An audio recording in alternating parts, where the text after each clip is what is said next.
So as we wrap up this semester, we're going to talk about diffraction. So what is diffraction? Well, it's really the same thing as interference. I think of diffraction as self-interference.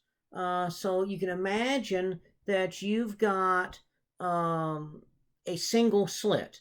Now, when we talk about interference, we remember we had two slits.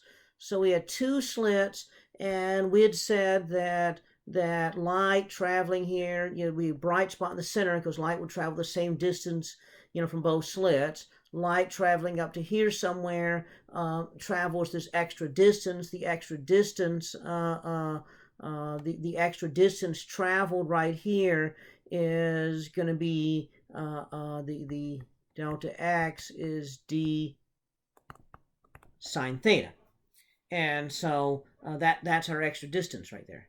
And so if d sine theta was equal to a lambda, get constructive interference, or if it's m lambda, then so if that's m lambda or m plus 1/2 lambda, this is constructive interference. This right here is destructive interference. Well, what's this diffraction stuff? So imagine we just have a single opening. Your book calls the width of the opening A. I don't know why they don't call it D, but they just call it A. And so what happens is now you imagine here that once again we get a bright spot in the middle. But the thing is that as light, remember we talked about the Huygens principle, so each little segment of this opening is its own source for light. So that means light from here can spread off that way, and up here can spread that way. And so now there's still a difference in path between the top and the bottom. And so what happens is, if you imagine this thing is two slits, each slit is with a over 2, so between this slit and that slit is a distance, the d equals a over 2, then we're in the same sort of mentality here. And so that is that if this d sine theta equals m lambda, we get constructive interference. And if d sine theta equals m plus 1/2 lambda, we get destructive interference. But d is a over 2. So that means that a over 2 equals m a over 2 sine theta equals m lambda. That's going to be constructive. So a over 2 sine theta equals m plus 1/2 lambda is going to be destructive.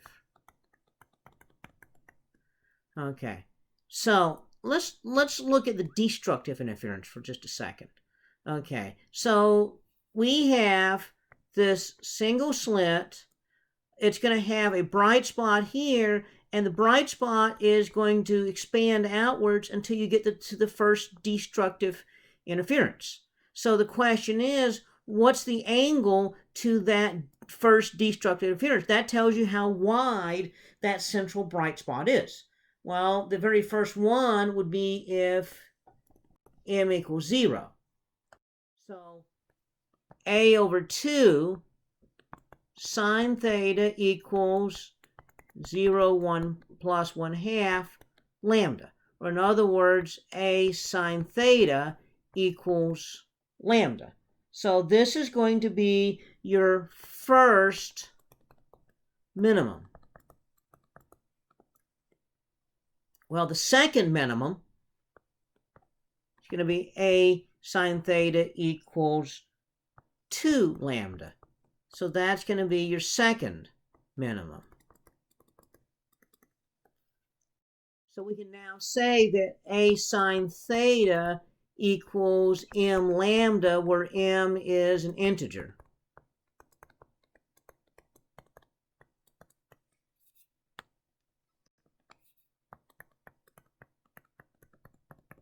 So this is going to be where we find the minima. Okay. And so now notice this looks like the same equation for maxima for the double slit, except that we had a D instead of an A. The A is the width of the slit. And so you notice that the narrower the slit, then the farther apart the minima are going to be. And so the more spread out the light is going to be as it passes through. Okay. So this is our introduction to diffraction. Okay. So now what we need to do is figure out a way of applying this.